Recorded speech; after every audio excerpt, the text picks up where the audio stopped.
Hello! Hello! Kumusta kayo?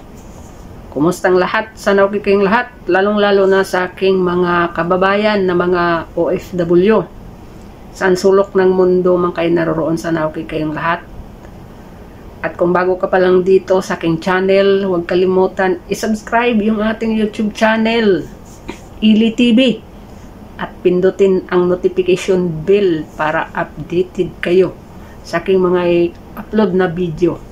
So ngayon guys, ang ating pag-usapan ay dito muna tayo sa mga nangyayari sa Saudi. Etong pagbisita ni US President Donald Trump dito sa Saudi Arabia. Tingnan natin kung gaano kabonggacious, no? Kabonggacious yung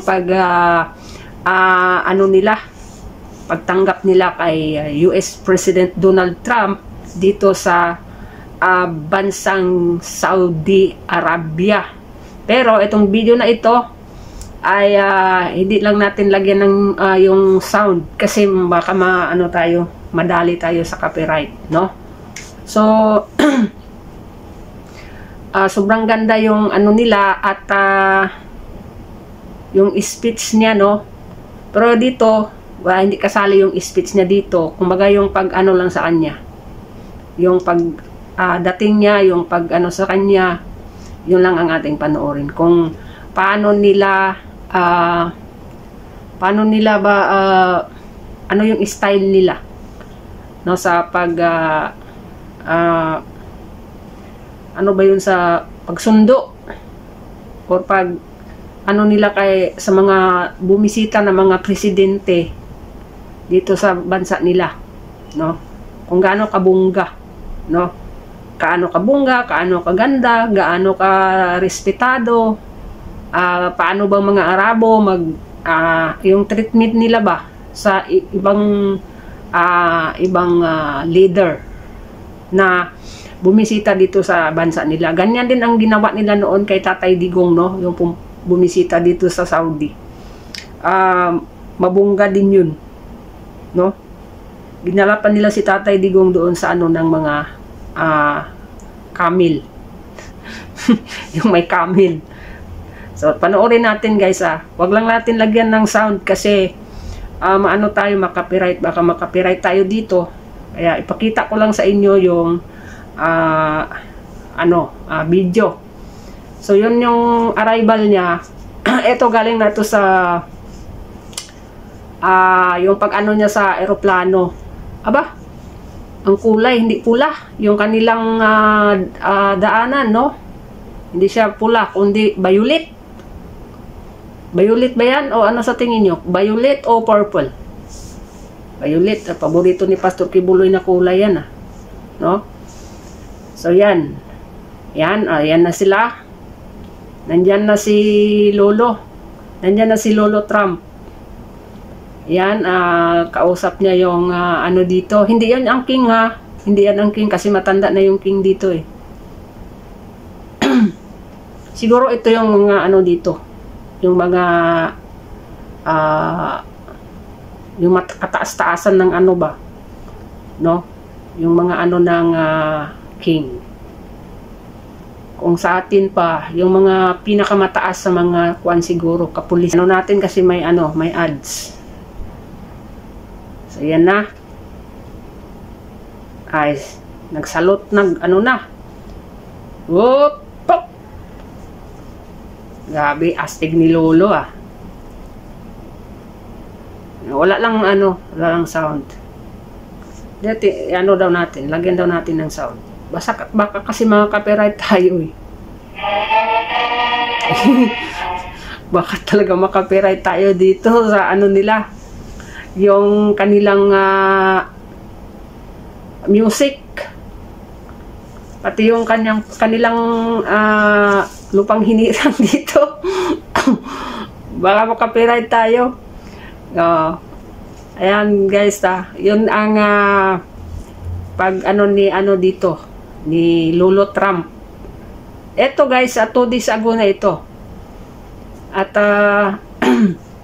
doon ito nangyari sa Riyadh. Malayo ito sa akin. Kasi nandito ako sa part ng Damam, so medyo malayo. So kung mag-car, mga 4 hours to 5 hours pa ang biyahe. Pero pag train, mga 45 minutes. So ganon ka ano ang pagtanggap nila kay Trump. At yung speech niya naman, napanood ko rin yun. Grabe ang mga palakpak ng mga ano. Ito, ano ito, si anak yata ito ng king dito. Tingnan natin, ano yung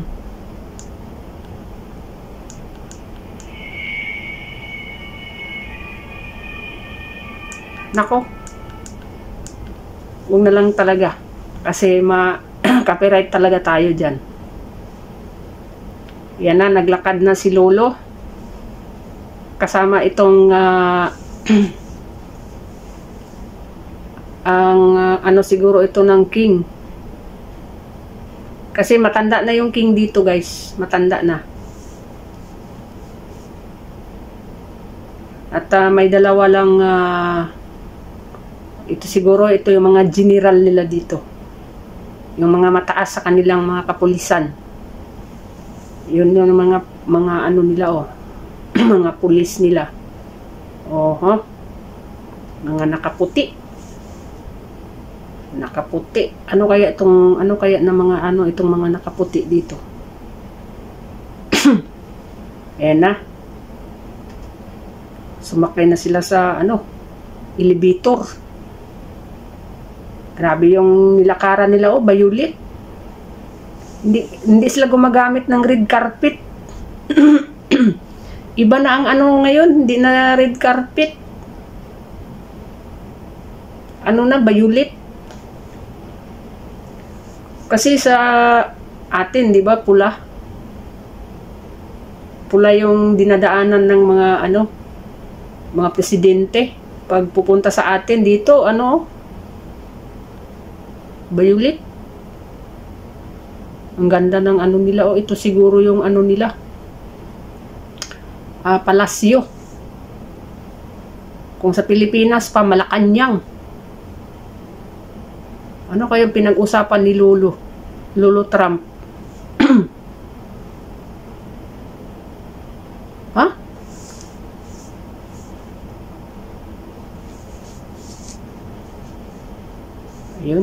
Ayun na. Ganyan ang mga suot ng ano dito, guys. Pati pag may kasal, ganon ang mga suot ng lalaki dito. Pag may mga ganon. Ito kataas-taasan talaga ito dito. Pag ganyang mga suot. Suot ng king, ganon ang suot. Saka yung puti. Ito yung mga ano nila. Sinusuot nila dito. Tingnan mo yung mga kalalakihan nila dito. Ang suot nila para puti. Ganon yung mga kalalakihan dito. Karamihan talaga sa kanila. Bihira ka lang makakita ng mga lalaki dito na naka-pants lang, naka-t-shirt, ganon. Or naka-short. Wala, bihira ka lang makakita dito. Pag lumabas ka.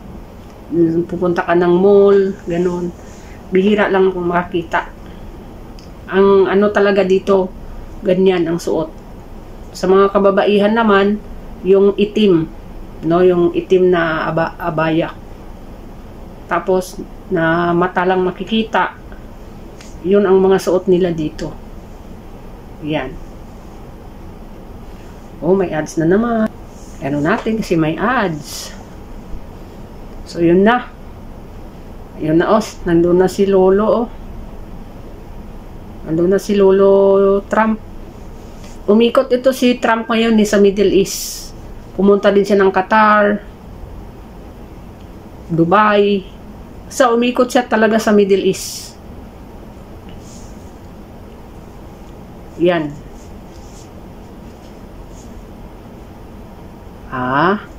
Ayos,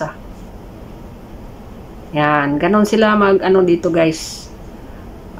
mag-ano ng presidente. Ganon nila sinasalubong yung presidente ng Amerika. Yan. Yun yun sa likod. Yan sa picture. Yun yung king dito. Yun ang hari. Pero bakit wala siya? Bakit wala yung hari? Ano man yan? Anak yata niya yan? Hindi ko lang alam Kasi yung hari talaga ngayon dito, yun matanda. Pero yung nag-ano kay Trump, bata pa man yan. Anak siguro ito ng king.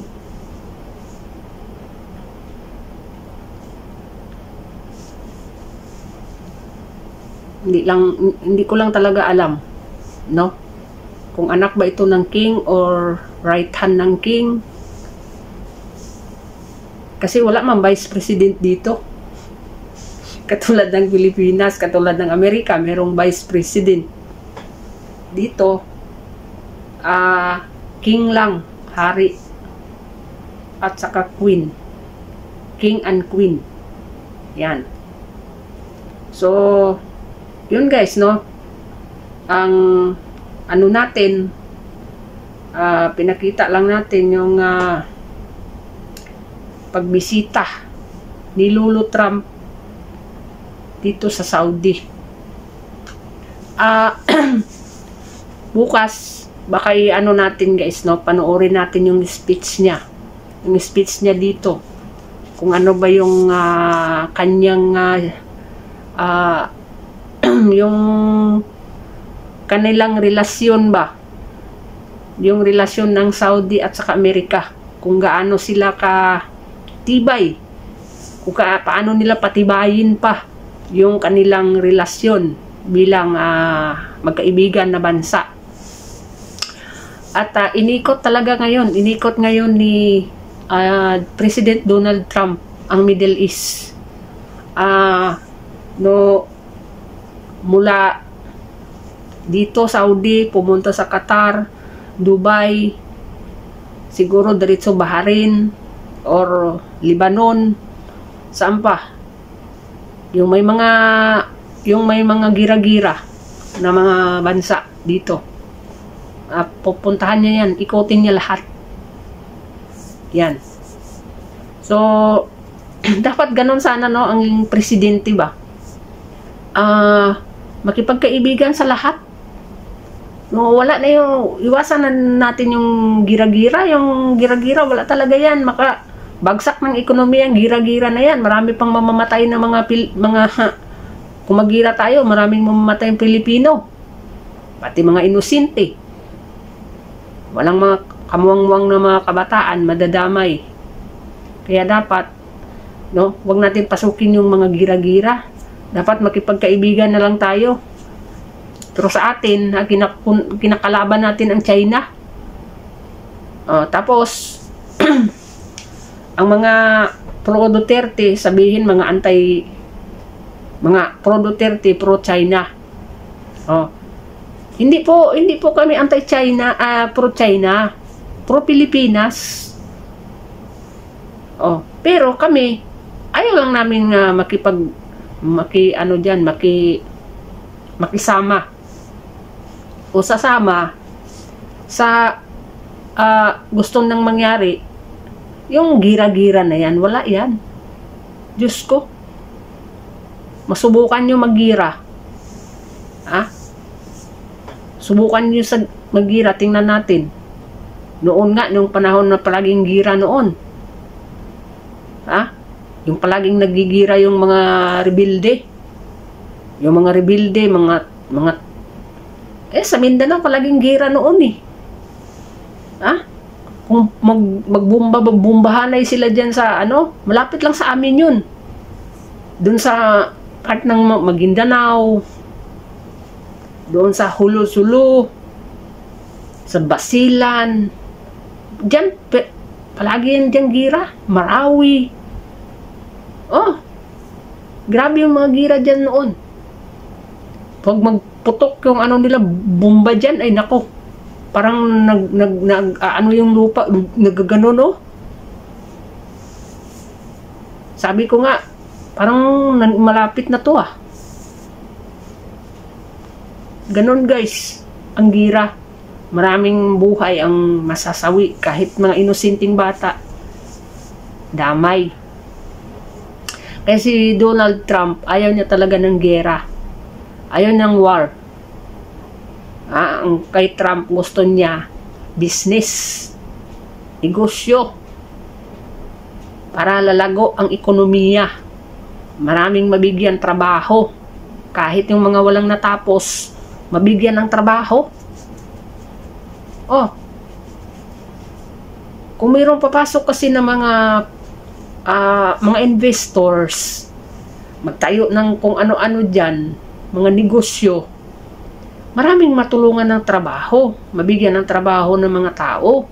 Kahit wala kang natapos, pwede ka naman na tagalinis ng hospital, taga-garden, no? Maglinis sa labas, may mga ganon, cleaner, nurse, mga midwife, doktor, di ba? Sa mga eskwelahan naman, siyempre, makabigay tayo ng more trabaho sa mga walang trabaho ng mga teachers. Kahit daming pasado dyan ng board exam, pero walang trabaho kasi walang bakante. Ang hirap kaya guys ng mga teachers, kahit pasado sila sa board exam, hindi pa sila basta-basta makapasok sa government, yung eskwelahan sa gobyerno. Tapos magkano lang ang sahod sa private? Maliit lang. Mas malaki talaga sa mga sa eskwelahan sa gobyerno. Private, maliit lang, nasa 10,000 lang o sobra konti. Pero pag nasa gobyerno ka, nasa sobra 30,000 ang sahod ng teacher. Pari-pariyo lang sila sa mga pulis. Ngayon, paano magpapasok ang investor sa atin kung yung gobyerno natin ay gusto lang makipaggira? Mas marami sanang investor galing ng Amerika, galing ng Europe, galing ng Hong Kong, China, kung saan-saan pa sa bansang Asia, Japan, ganon, Singapore. Paano mag-invest yun sa atin, yung mga yun? Kung ang ating kuryente sobrang mahal, tapos hindi pa magkaintindihan ang ating gobyerno, nag-aaway-away ang mga politiko. Ang ganda na sana ng noon ng Uniteam eh. Kung hindi nag-away-away itong Uniteam, siguro ang ganda ng kinalalabasan eh. Kaso lang, wala eh. Sinira ng mga ambisyoso na yun ang patakbo ngayon sa bansang Pilipinas. Yung may ambisyon dyan na magiging presidente. Yan. Yun talagang sumira sa Uniteam. Kasi sirain nila si Vice President Sara Duterte. Yun totoo.